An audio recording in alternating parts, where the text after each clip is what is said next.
ay traversing and traverse computations. Again, when we say traverse, this consists of a series of straight lines connecting successive points whose lengths and directions have been determined from field observations. Points defining the ends of traverse lines are called traverse stations or traverse points. So, if you try to remember, during the art lesson in leveling, may mga points tayo, yung VM1, TP1, TP2. Now, if we try to connect those points, nakakabuo tayo ng traverse.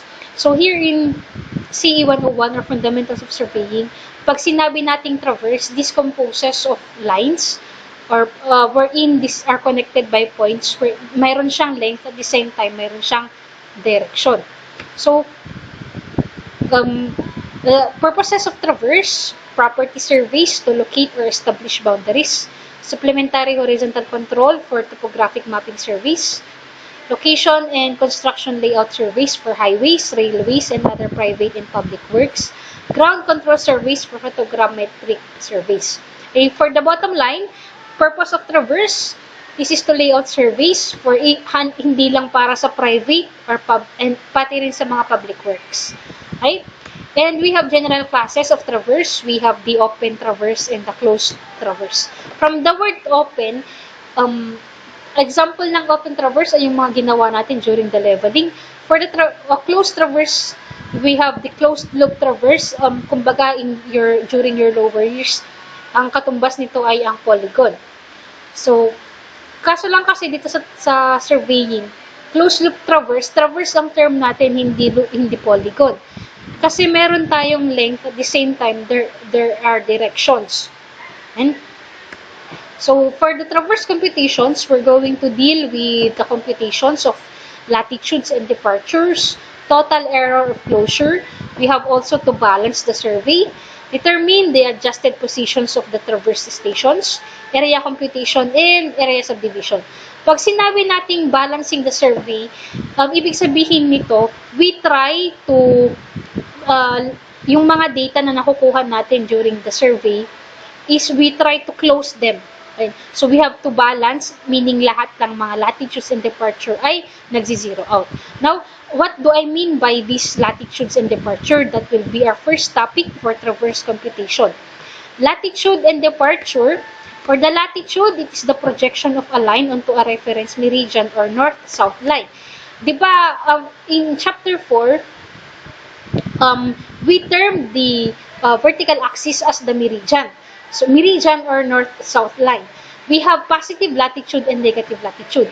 Positive latitude if yung ating line ay nasa north. Negative naman kung yung line nasa south.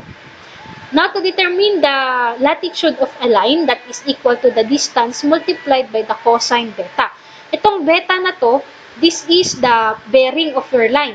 And so, itong beta na to, again, this is the bearing of your line. This D, that is the distance of the line. For example, itong line AB na to, ito yung na-survey natin. Now, to determine the latitude of line AB, since yung latitude natin kasi dito sa figure ay nasa north, that makes now latitude of AB positive. Here naman, yung line CD, since the latitude of line CD is nasa south, this is a negative latitude. Okay? Now, for a departure. Departure is the projection of a line onto a reference parallel or east-west line. Now, ano tong reference parallel? Now, during your lower years, nasanay tayo sa horizontal line or sa x-axis. Ang katumbas ng horizontal line sa surveying ay ang ating reference parallel or east-west line. We have also positive departure and negative departure. What is this positive departure? If the line is in the east, that is a positive departure. Kapag naman yung line nasa west, that is a negative departure. Now, to determine the departure of a certain line, that is equal to distance multiplied by the sign of your bearing. Okay? That is the formula for our departure. Error of closure. For a closed traverse, The difference between the plus and minus latitudes is called the error in latitudes. Yung namang difference in plus and minus departures is called error in departures. Now, the computed distance between the first and final points of a closed traverse, which would be 0 if the fieldwork were perfect, is called the linear error of closure. Now, if you try to recall, in chapter 4, nagkakaroon talaga tayo ng error in closed traverse. Now, if you try to add all the latitudes, dapat magzi-zero out siya. Kung hindi siya magzi-zero out, we call that error in latitude. Same through in departure. Kung hindi nag-zero si departure, we call that an error in departure. Now, to solve for your linear error of closure, that is equal to this equation. For the bearing angle of the side of error, that is given as the tangent of theta, that is equal to the summation of departure over the negative summation of latitude. For the relative precision RP, that is equal to LEC over D, wherein LEC, that is to be solved, and D, that is the total length or the perimeter of your traverse. We can appreciate these equations as we apply them in worded problems. Let's have illustrative problem number 1. This is indicated, or this is included in your notes.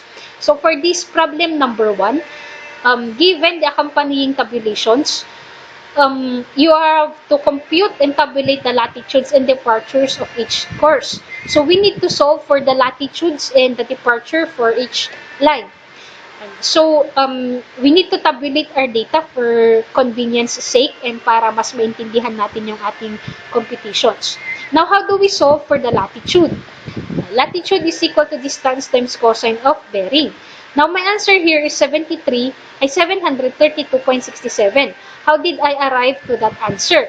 For line AB, the distance or the length of line AB is 732.72. Multiply that by the cosine of beta. My beta is 0 degrees, 42 minutes.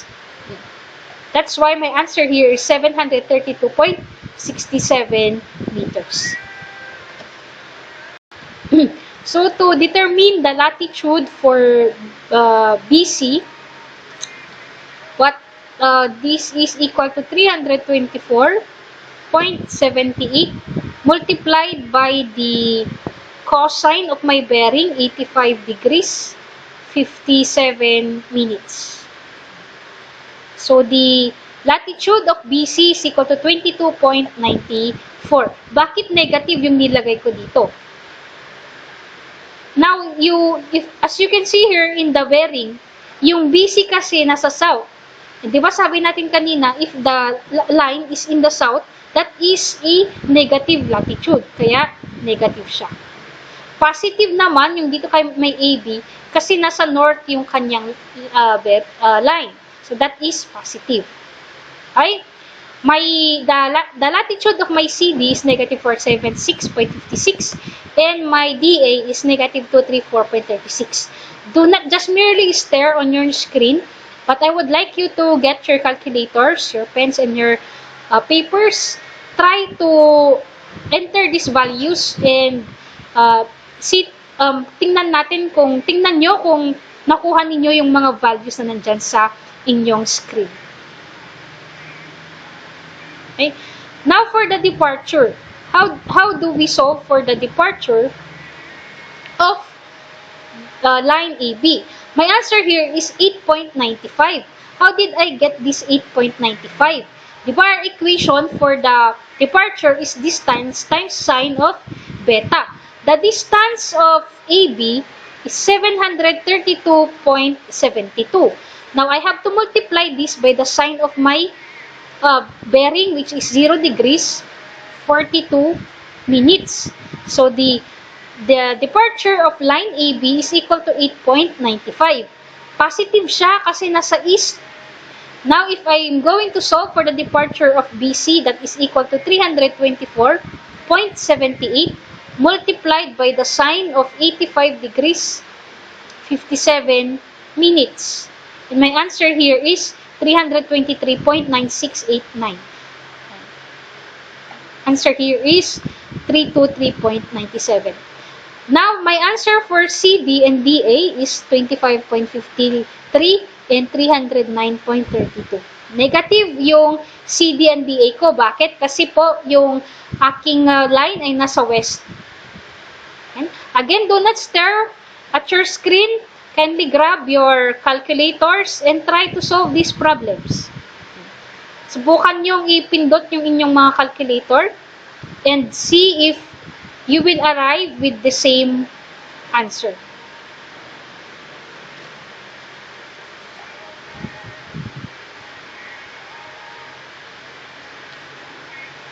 Okay? Illustrative problem number 2. With the same given in illustrative problem 1. Ayan. Determine the linear error of closure, bearing of the side of error, and the precision of the measurements. Itong precision of the measurements, ito yung tinatawag nating relative precision. Okay. Itong table na to, galing to dun sa may sinolve natin kanina, yung problem number 1. So, for problem number 2, you are required to determine the linear error of closure, the bearing of the side of error, and the relative precision. Let's start with the linear error of closure, or yung tinatawag nating LEC. That is equal to the summation of latitude squared plus the summation of departure squared. You have to take the square root of that. Since nasolve na natin kanina yung latitude and departure, all we need to do now is to take the sum of latitudes and the departure. I also took the summation of all the lengths, itong 1922.82 na to. Now, direct substitution tayo. The summation of latitude is equal to negative 1.19 and the summation of departure is equal to 1.94.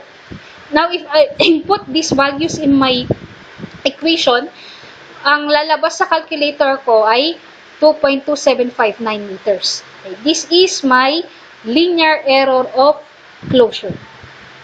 Next requirement is the bearing of the side of error.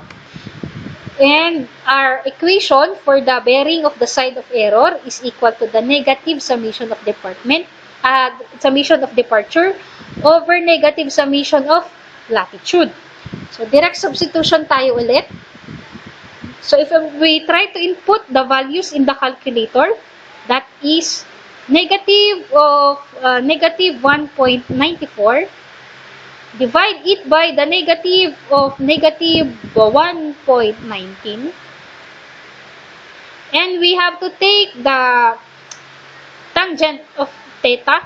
Ang lalabas sa inyong calculator ay 58 degrees, 28 minutes, 29.86 seconds. But, di ba sabi natin ang bearing is hindi lang siya yung mismong angle, but it shows us the direction. So, we need the direction. My answer here is this one. How did I get north and east? Now, if you try to look here, yung summation ng latitude ay negative. Yung summation ng departure, negative din. Ibig sabihin, yung ating latitude ay nasa negative. So, this is in the south. Same with this one. Yung ating departure ay negative, so nasa west siya. Since this is an error, we have to correct the error. So, kailangan natin kunin yung kabaliktaran ng ating mga directions. The opposite of south is north. The opposite of west is east. Ulitin natin, since this is an error, we have to correct the error. So, to correct the error, the bearing of the side of the error, we need to take the opposite of our directions. Okay? Doon ko po nakuha yung north, 58 degrees, 28 minutes, 29.86 seconds east. So, I hope we are clear with that. Now, for the precision of the measurement, or ito yung relative precision, that is given as RP is equal to LEC over D. Nasolve na natin kanina yung LEC. Yung D dito, that is the perimeter of the traverse. What do we mean by perimeter? Perimeter, you just have to add all the values of our lengths. So, ang answer ko dito is 1922D. Ito yung ating perimeter or D. So, direct substitution tayo. Our LEC is 2.2759. Divide it by the perimeter 1922.82. My answer here is 1.1836 times 10 raised to negative 3. Pwede rin namang yung sagot nyo dito ay 0.0011836. Pwede rin naman ganyan yung maging sagot ninyo. Ay, walang kaso dyan. No? Kung mag-scientific notation kayo or decimal point, okay lang. Ang importante dito, correct yung answer. Okay po? So, that is linear error of closure.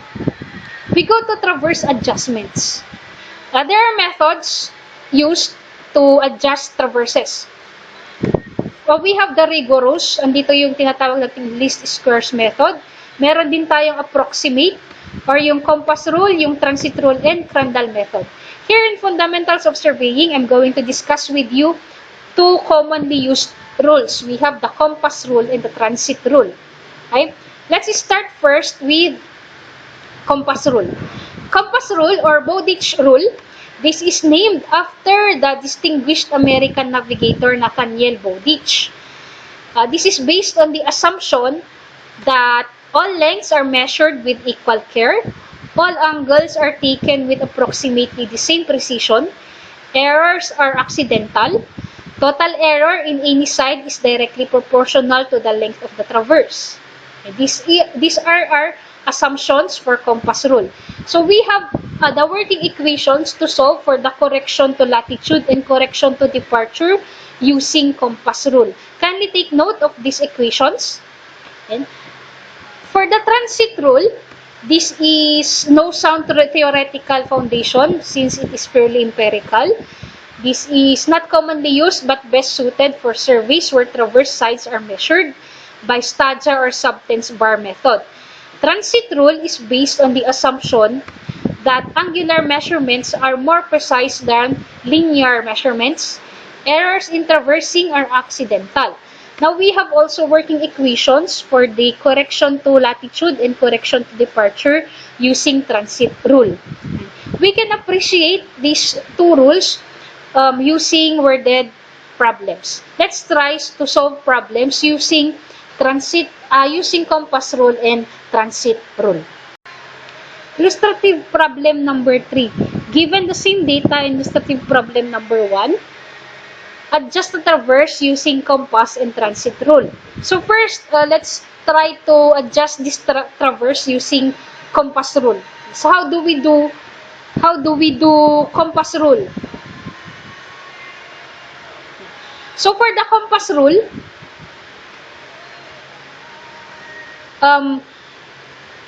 the very first thing we have to do is to determine the correction by compass rule. So how do we solve for the correction? We just need to follow itong equation na to. Wherein yung ating correction to latitude is equal to negative CL D over D. My answer for the line AB is 0.4543. How did I get this value? Okay. Just follow this equation. Negative my CL. Ano ba itong CL na to? How did I get CL? Ang CL na tinatawag dito, ito yung difference ng mga latitude. So if I'm going to take the sum of our latitude, this is equal to negative 1.1923. This is the CL. Okay? Yung D na ito, yung small letter D, this is the length of the line. Itong D, that is the perimeter of the traverse. In this problem, the perimeter of the course ay yung ating 1922.82. So again, if I'm going to input these values in my calculator, negative my CL is negative 1.1923. Then multiply that by the distance or the length of AB is 732.72 and my perimeter is 1922.82. Doon ko nakuha yung 0.4543. Now, if I'm going to take the CLAT of BC, that is equal to negative, my CL is negative 1.1923. Multiply that by the length of BC is 324.78. My perimeter is 1922.82. So my CLAT for BC is 0.201389265, or that's 0.2014. For the CLAT for CD is this one. Yan. Kindly again grab your calculator and input the values. Tingnan nyo kung nasundan nyo yung ginawa ko for AB and BC. Try to solve the CLAT for CD and BA. Your answer should be the ones there in your screen. Okay? Now for CDEP naman. Ang CDEP, if you try to look at the equation, that is equal to negative CD, D over D. Ano itong CD na ito? If I take the sum of all the departure, itong value na negative 1.9355, this is my CD. Yan. So, if I am going to input the values in my calculator para makuha ko yung CDEP ni AB, that is equal to negative, my CD is negative 1.9355 multiplied by the length of AB is 732.72 and the perimeter is 1922.82. So, yung CDEP ng AB is equal to 0.73755 or 7376. For BC, that is 0.3269. How did I get that? That is negative. My CD is negative 1.9355 multiplied by the length of BC is 324.78. Divide it by 1922.82. So, yun yung, doon ko nakuha yung CDEP ni BC na 0.3269.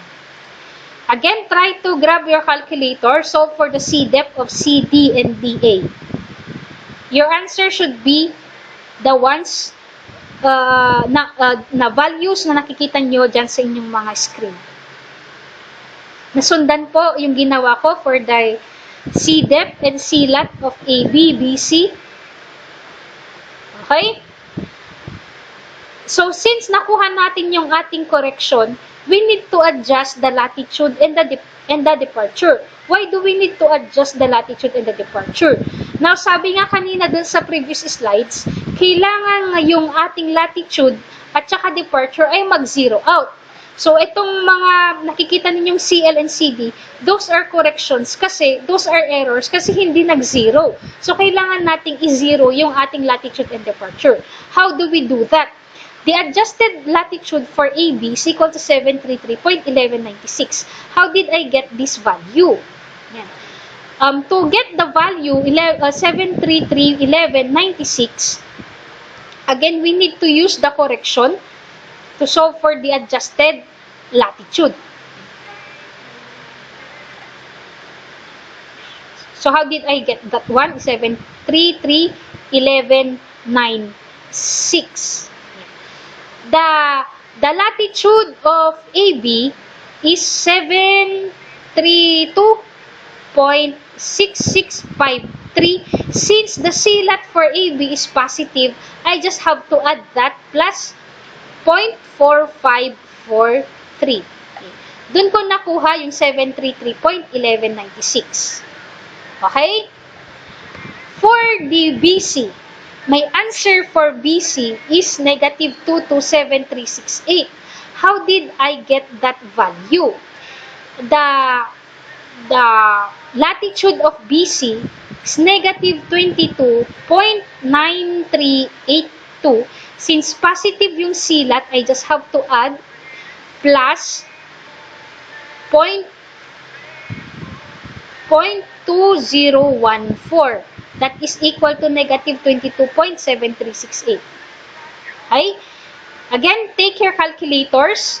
Input the adjusted latitude for CD and DA. These are my answers. Tignan nyo nga kung nakuha nyo, kung paano ko siya na-solve. Okay? After getting the adjusted latitude, we need also to get the adjusted departure. My answer here is 9.6892. How did I get this value? Now, the departure of AB is 8.9516. Since positive CDEP, I just have to add 0.7376. Doon ko nakuha si 9.6892. Now, para kunin ko rin yung adjusted departure ni BC, my answer here is 324.2959. How did I get that? The departure of BC is 323.969 plus the CDEP, that is 0.3269, which is equal to 324.2959. Again, grab your calculator. Solve for the adjusted departure of CD and DA. My answer here is this ones. Tingnan nyo kung nasundan nyo yung ginawa ko for AB and BC. Kung nasundan nyo, makukuha rin ninyo yung CD and DA. Okay? Now, to double check if your answers are correct, make sure na kapag kinuha ninyo yung summation ng adjusted latitude, approximately that should equal to 0. Same through with the adjusted departure, that should equal to 0. Kapag nag-zero out yung adjusted latitude and adjusted departure, okay na kayo. Pwede tayong pumunta sa next step. So, after na na-adjust natin yung ating latitude and departure, we can now adjust the length. Ang final answer kasi dito, hindi yung adjusted latitude and departure. But, we need to adjust also the length and the bearing since traverse ang pinag-uusapan dito. So, how do we get the adjusted length? So, for the adjusted length, our equation will be the square root of the adjusted latitude squared plus the adjusted departure squared. So, simply, how do we do this? My answer for AB is 7331836. How did I get this value? I just follow this equation that is equal to the square root of 733.1196 squared plus 9.6892 squared. Doon ko po nakuha yung 733.1836. Yan. So, kung kukunin ko yung adjusted length ni BC, that is simply equal to the square root of negative 22.7368 squared plus 324.2959 squared. And my answer here is 3250919, or my answer is 325,092. Again, take your calculator.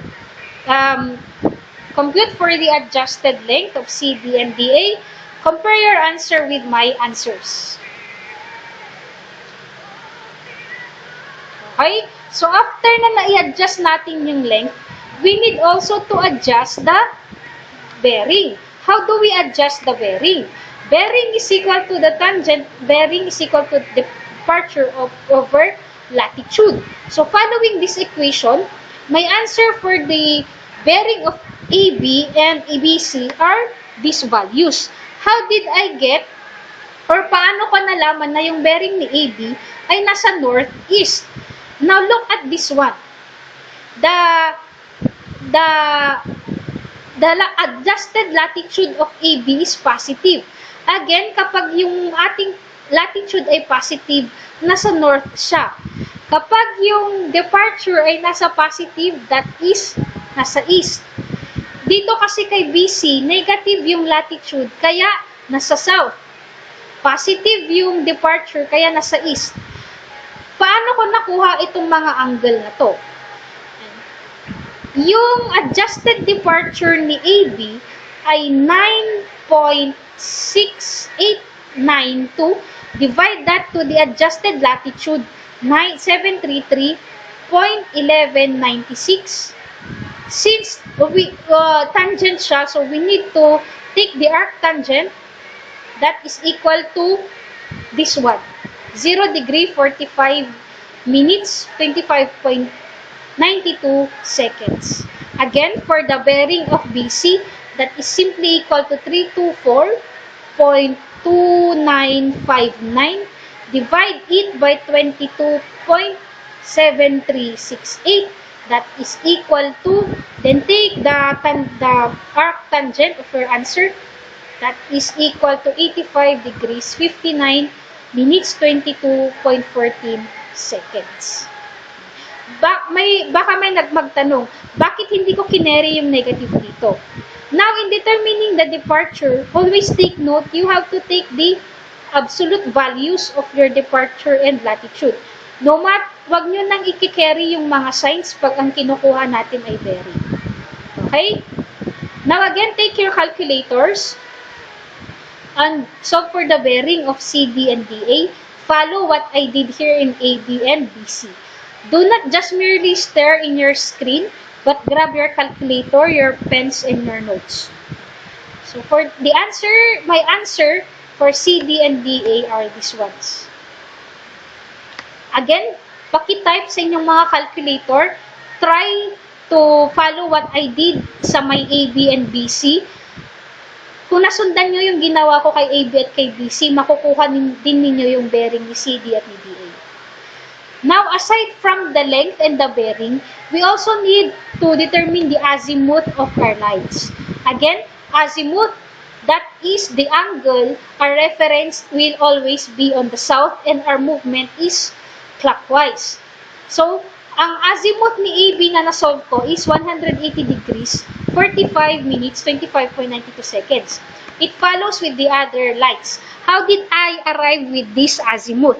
I want to show you paano ko nakuha yung azimuth ni AB. So, how did I get the azimuth of AB that is equal to 180 degrees, 45 minutes, 25.92 seconds? Now, if I'm going to draw the Cartesian plane, let's say this is my line AB. Nasa northeast kasi siya eh. Yun yung nasolve natin na adjusted bearing. Now, ang azimuth dito ay itong kulay orange na nakikita ninyo. So, how did I get that 180 degrees? Given yung bearing ni AB. Diba, napag-aralan natin last in chapter 4, if that is a straight line, this is equal to 180 degrees. So, ang ginawa ko lang dyan, I simply added 180 degrees plus 0 degree, 45 minutes, 25.92 seconds. So, dun ko po nakuha itong answer na ito. How about line BC? How did I arrive with this answer? Now, if you try to draw, if this is ito yung Cartesian plane, my line BC is in southeast. So, andito si BC. Ito yung bearing ni BC. Now, para makuha ko yung aking azimuth, again from the south, magta-turn ako clockwise. That is my azimuth. And since that is a circle, ang gagawin ko lang dyan, 360 degrees minus the bearing of my BC, 85 degrees, 59 minutes, 22.14 seconds.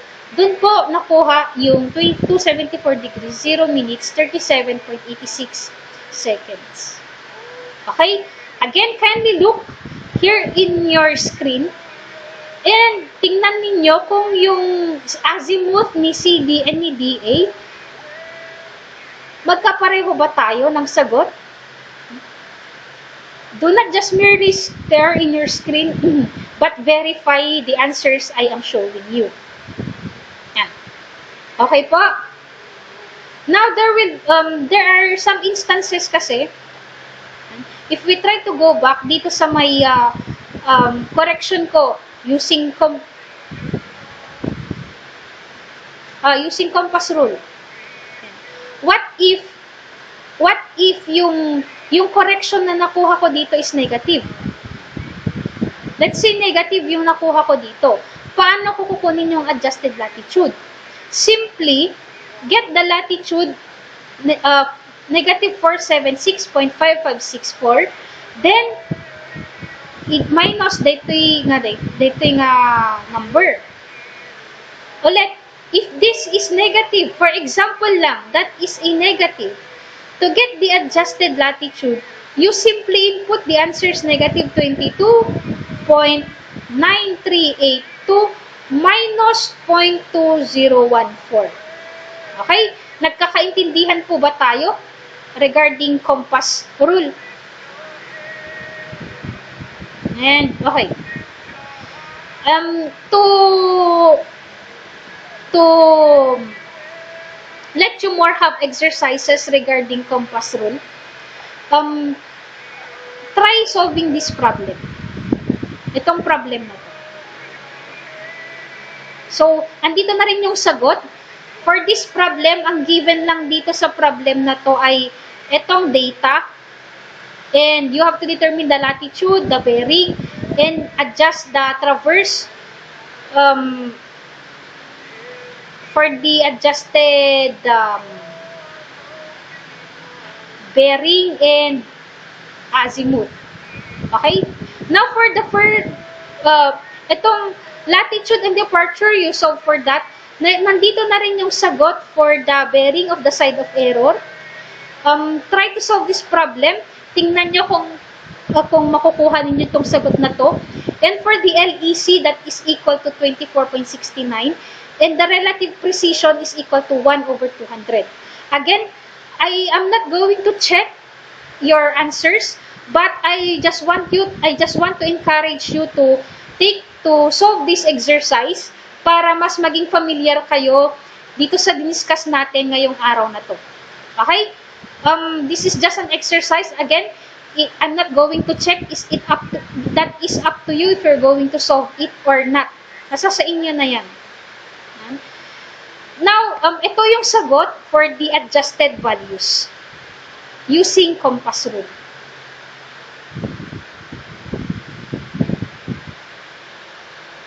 Transit rule. Transit rule, magkaiba sila, pareho sila ng compass rule, pero magkaiba yung process. So, how do we get the correction for the latitude and the correction for the departure? Sa transit rule, mas maganda na i-separate tayo the values iti north, can separate the values iti south. Same with the values for the east and the values for the west. Okay? Kasi sa compass rule kanina, di ba, napansin nyo ko pinagmemaysak. But for the transit rule, it is better nga pag sinaan tayo di north kan di south.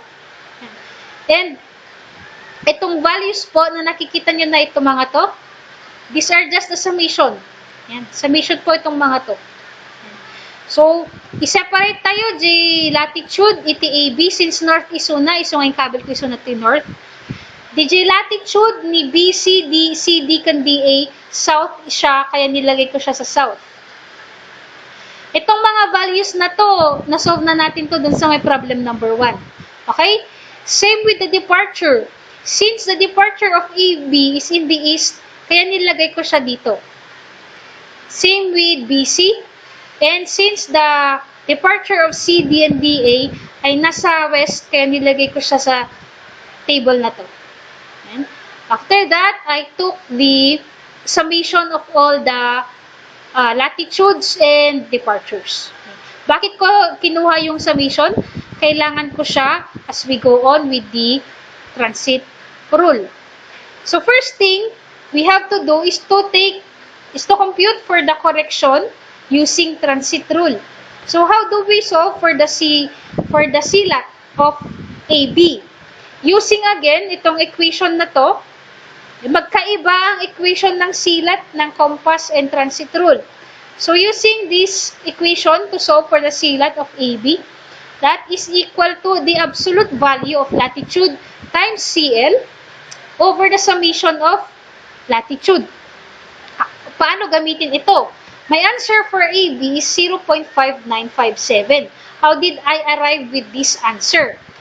Now, for the CL or for the correction for latitude, that is equal to negative 1.1923. How did I get that value for CL? Simply, I just get the difference, 732.6653 minus 733.8576. That is equal to negative 1.1923. Again, that is your CL. But how about the summation of absolute value for latitude? How did I get my answer 1466.5229? I just simply added 732.6653. Absolute value, di ko na eh. So, I have to add 733.8576. I disregard the sign.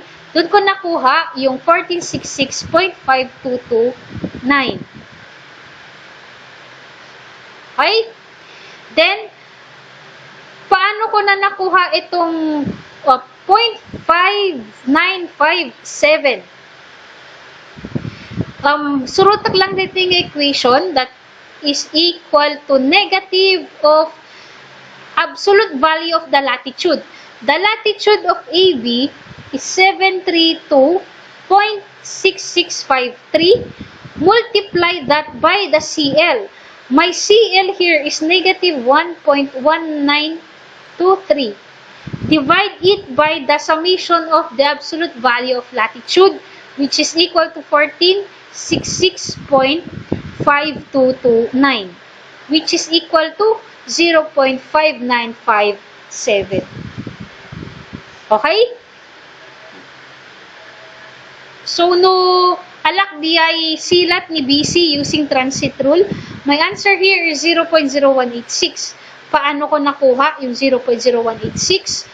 That is equal to negative the absolute value for the latitude of BC is 22.9382 multiplied by the CL negative 1.1923. Divide it by 1466.5229. My answer is 0.0186. Okay, nagkinaawatan tayo tipa ng alat isilat ni AB kan BC. Padasan nyo man nga alaon daytoy correction to latitude for CD and DA. My answers here are this one. Sige man, padasan nyo nga ipindot di calculator yu, kita nyo no maalayo dagita nga values.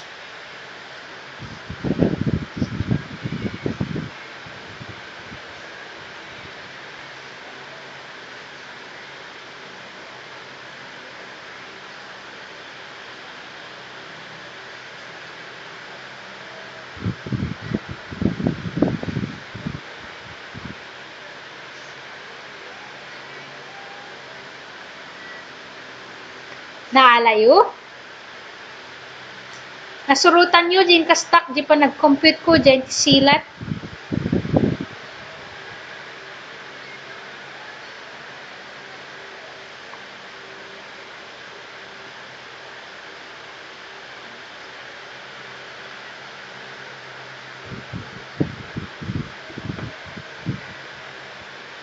At dapay bati ka sa ok?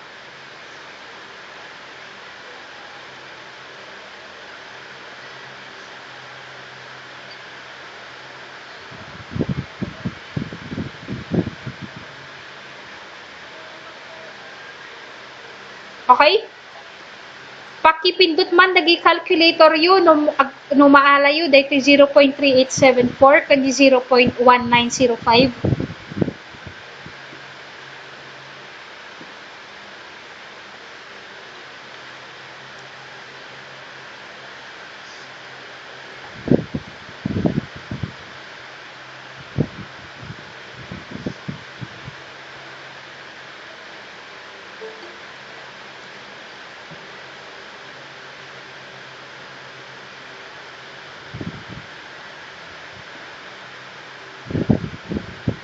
naala. Okay.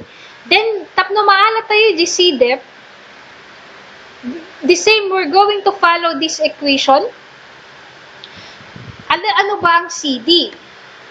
Ang nasolve ko na sagot dito is 0.0259 and 0.939. How did I get these values? So, my CD here is negative 19355. Paano ko nakuha itong negative 19355? 332.9206 minus 334.8561. My answer here is negative 1.9355. Yan po si CD. Yan. Then, what is this summation of absolute value for the departure? That is simply equal to 667.7767. Kasano ka naala di ay?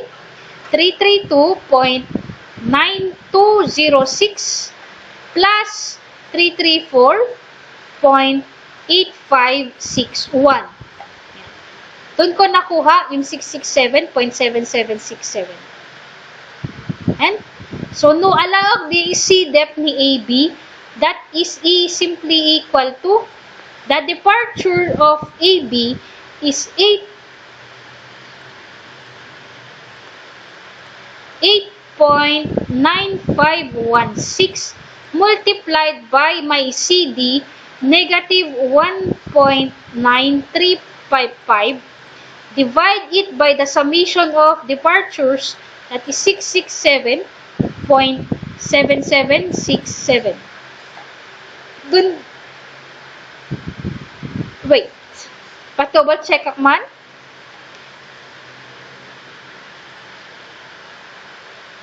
323.969 times negative 1.9355. Okay. So, my C depth for line BC is 0.939. Again, isolve tayo JC depth ni CD. That is simply equal to the negative of departure.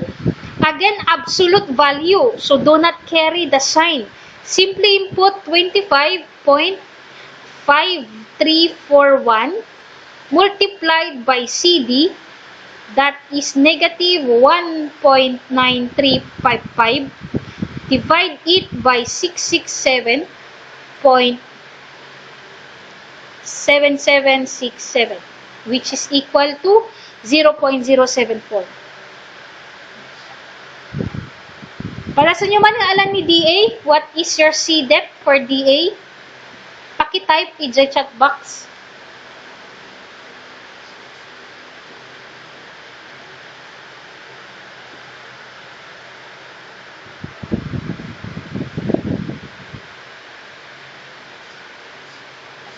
Yung JC depth ni DA, what is your answer?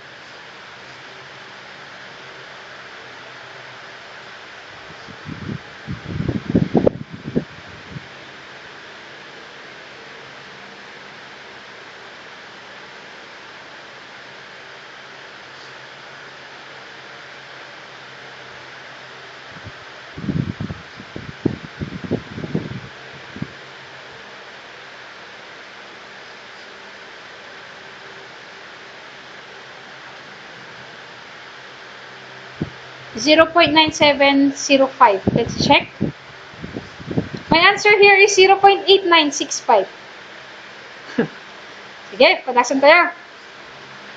So, to solve for the C depth of DA, negative, my departure is, again, take the absolute value 309.322.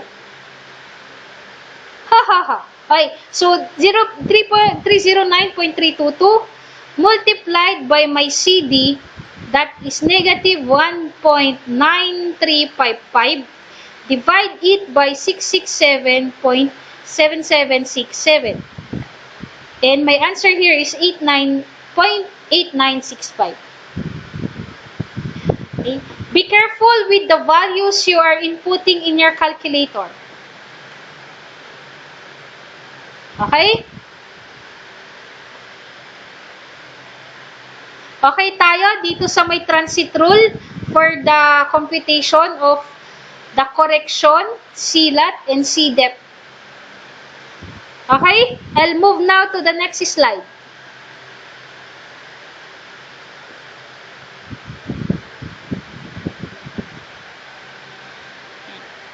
So, for this one, nasolve tayo at the latitude kan jay departure and the correction. And we need to adjust the latitude and the departure. May answers na ako dito. But how did I arrive with this adjusted latitude and adjusted departure? Now, if you try to look here,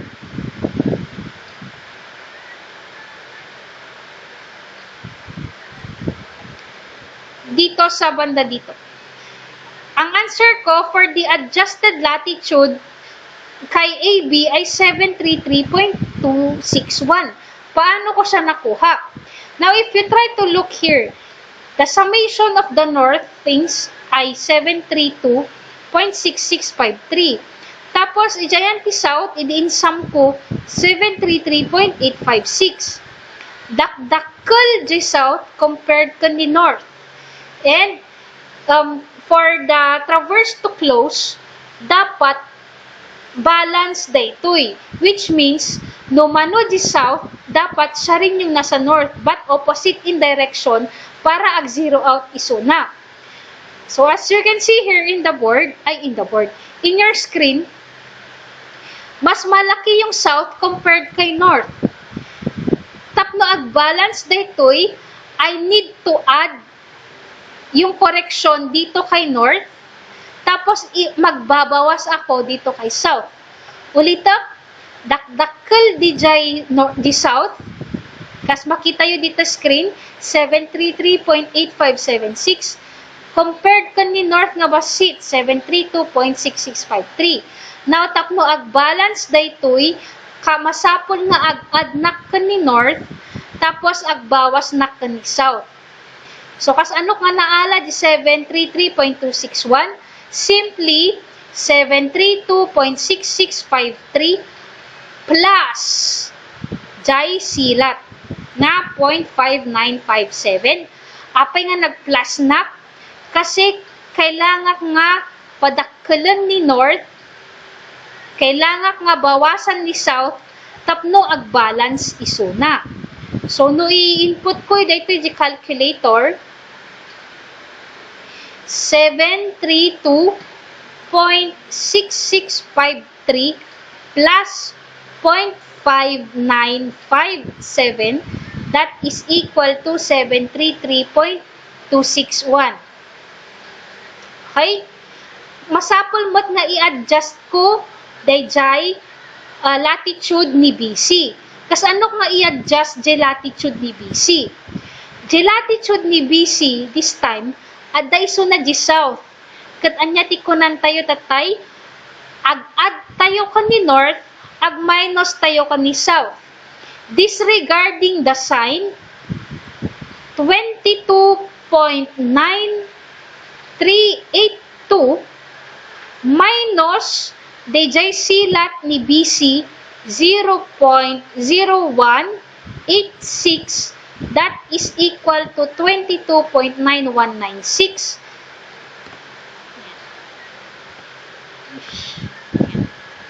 Isulti na isudi nga nalak di 22.9196. Okay?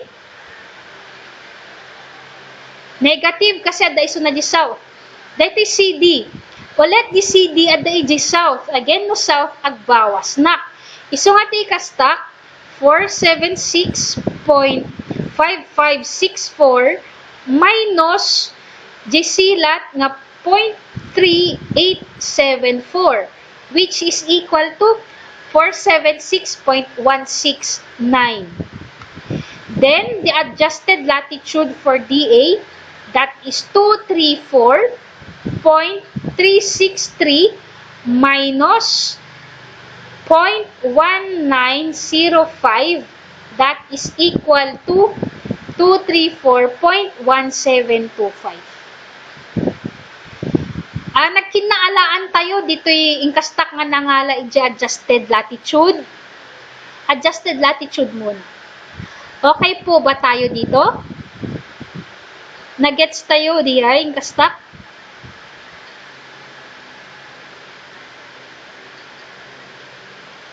Yes, ma'am. Yes. So before we proceed with the adjusted departure, again, if you take the sum of our north, 733.261, wala na siyang kasama. So if you take the sum, that is 733.261. If I take the sum of the south, that is equal to 733.2611. Now, if you try to take the difference, 733.261 minus 733.2611, may difference tayo na 0.0001. So, this is almost equal to 0.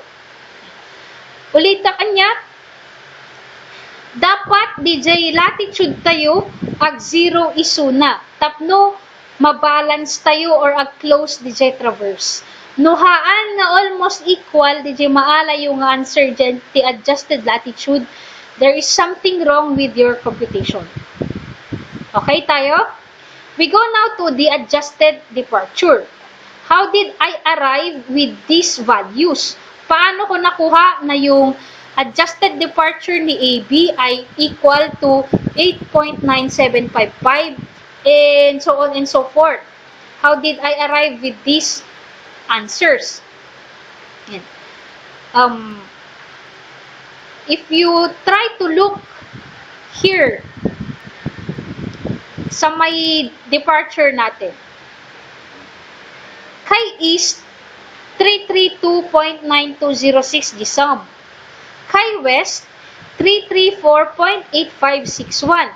Diba sabi natin dapat agpada ni east kan west pero opposite lang in direction, tapno ag 0. Dakdakkel ni west compared kan ni east, disregard the sign. Dakdakkel ni west compared kan ni east. So with this, tapno ag balance isuna, masapol nga ag-add nak kan ni east, ag subtract nak kan ni west. Nya, tapno ag balance diyay. So kasano nga naala dagiti nga values? Iti value ni AB nga 8.9775. What I did there, 8.9516, that is the departure of AB.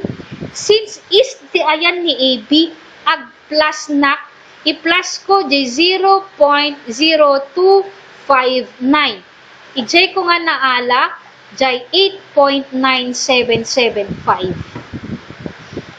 No, apanakmat ka ni BC, I'll just copy the departure since at the isuna ka ni is 323.969 plus, apay mga plus, diba ako na tayo tatay, ag plus na ka ni east, ag minus na ka ni west. So, plus 0.939, that is equal to 324.908. For the west naman, i-adjusted departure kan ni CD.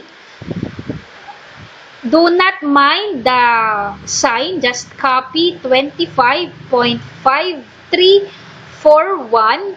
Ag minus na kan ni west, so minus 0.074, that is equal to 25.4601.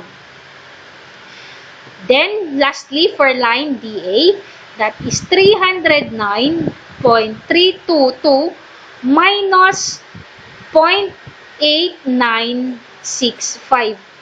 That is equal to 308.4255. Then, if I take the sum of all the easts and the wests, no inalang G, summation T east, my answer is 338855. I-J west mat 333.8856. Again, this is almost equal to 0. No, alaki difference na. Okay po ba tayo sa adjusted latitude and adjusted departure using transit rule? Nagkinaawatan tayo ba ditoy?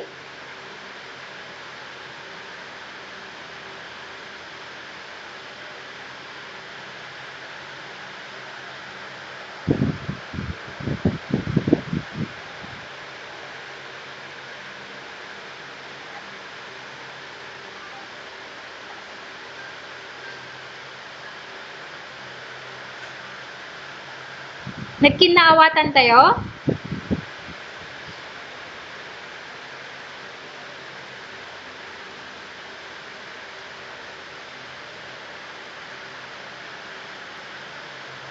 Yes. Any question before I proceed to the next?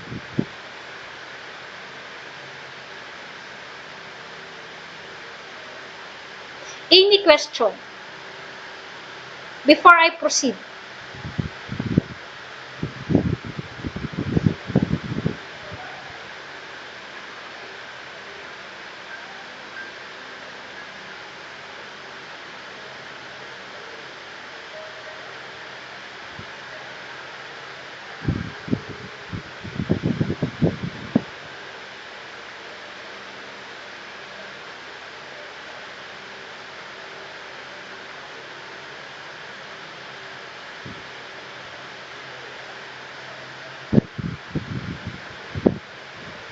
Awan ti question?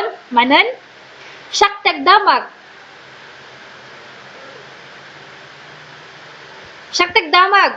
Sumbatak ba't lang? Ay, what if lang? Dakdakkel ni North, basbasit ni South. Anya ti ikas tayo tapno maalayo di adjusted latitude. For example lang, iti North kung ay kat 7.3 or 7.51. Tapos ni South kung ay kat 7.33. Anya ti ikas tayo tapno maalayo di adjusted latitude.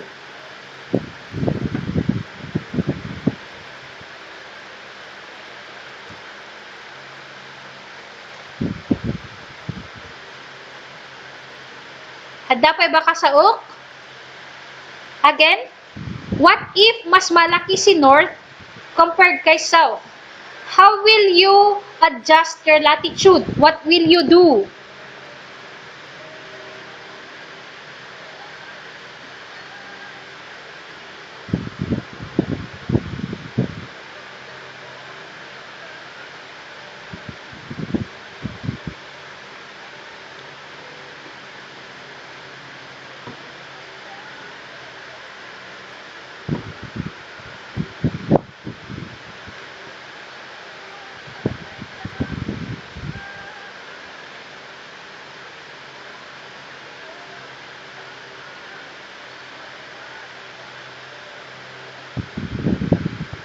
Hadda pa kasaok?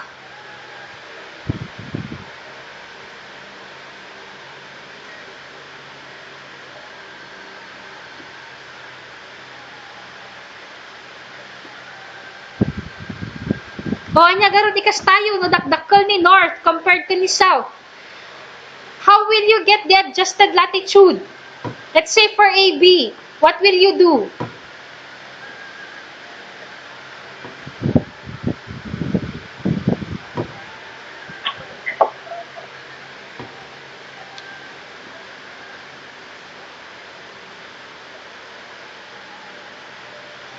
Okay.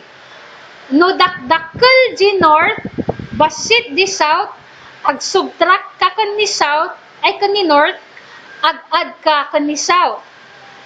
Ulitak, no dakdakkel di North, tapos basit ni South, ag subtract ka kan ni North, ag-add ka kan ni South. Okay? I hope we are clear on that. Baka gamin no adaman ng tagdamag-damag no kwa. So, proceeding with this, nakuha na natin yung adjusted latitude and adjusted departure. Again, we need to determine the adjusted length and the adjusted bearing at the same time yung azimuth. How did I arrive with all of these answers? So, dito sa may adjusted length, the same yung ginawa natin doon sa may compass rule.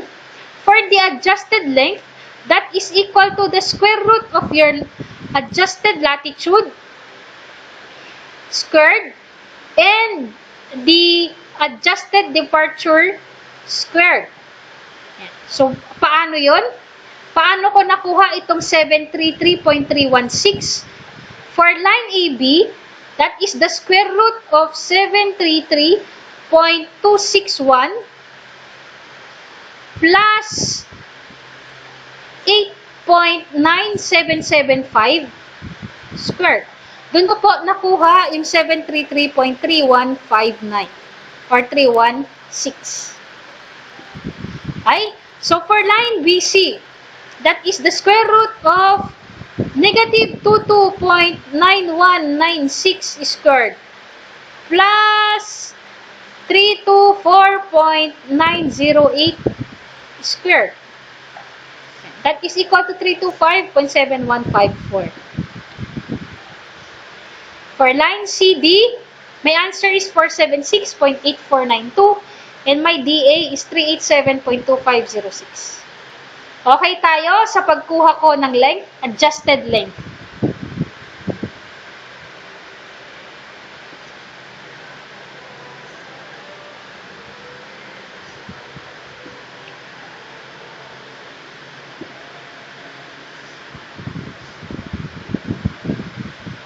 Ay, yan yung ginawa ko to solve for the adjusted length of our lines A, B, B, C, C, D, and DA. Now we go to the adjustment of our bearing. Paano ko nakuha itong adjusted bearing? Kaslamat lang yung kasatay jay compass rule. The tangent of our bearing is equal to departure over latitude. That is our computation for the bearing. So, how did I arrive with this? The same, the departure for AB is 8.9775. Divide it by 733.261. And shift tangent, the answer. Dun ko po nakuha yung 0 degrees, 42 minutes, and 5.23 seconds. Ay? So, parang din lang sa may compass rule yung pagkuha ko ng bearing. Bakit north? Bakit east? Yung latitude po ng AB ay nasa north. Yung latitude ni BC, CD, and DA ay nasa south. Yung departure ni AB nasa east, pati yung departure ni BC nasa east. Yung departure ni CD at saka ni DA nasa west, kaya po W. Okay tayo dito sa pagkuha ng bearing ni AB, BC, CD, and DA. How did I arrive with the azimuth? The same process yung ginawa natin dun sa may compass rule. For the azimuth of DA, if this is my plane, and yung line DA nasa southwest, so ito si line DA, and this angle is equal to 52 degrees 47 minutes 32.51 seconds. Diba, tiko na tayong azimuth from the south, then ag-turn ka clockwise. So, it happened na from the south, ag-turn na clockwise, itong azimuth ni DA is the same with the bearing. Okay? Same with line CD.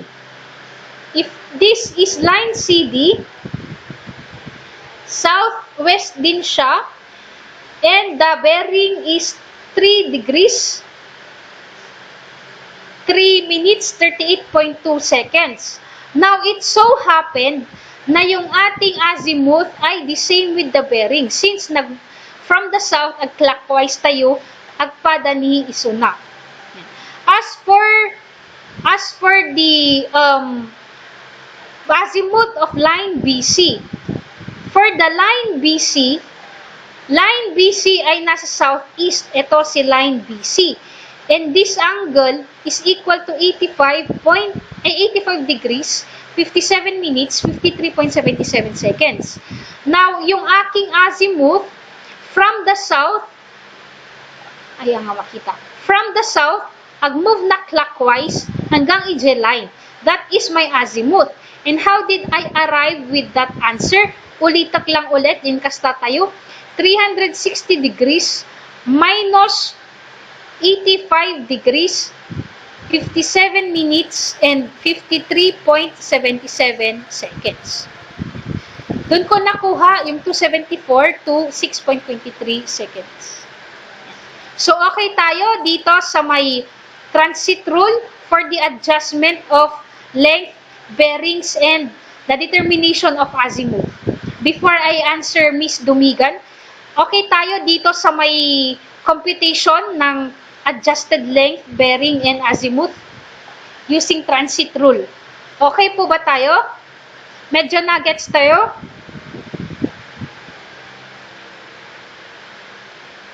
Yes, ma'am. Okay. Di question nga, mano nga decimal point, timaala, or ikabil.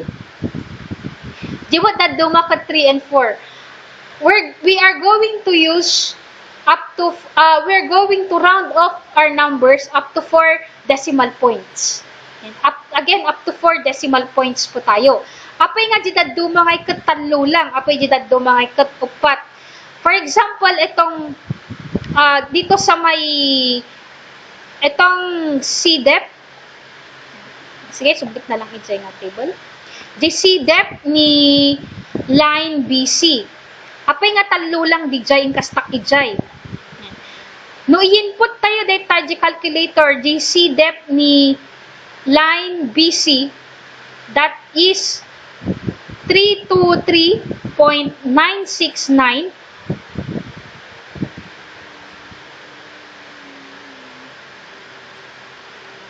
323.969 multiplied by the negative of CD, negative 1.9355, divide it by 667.7767.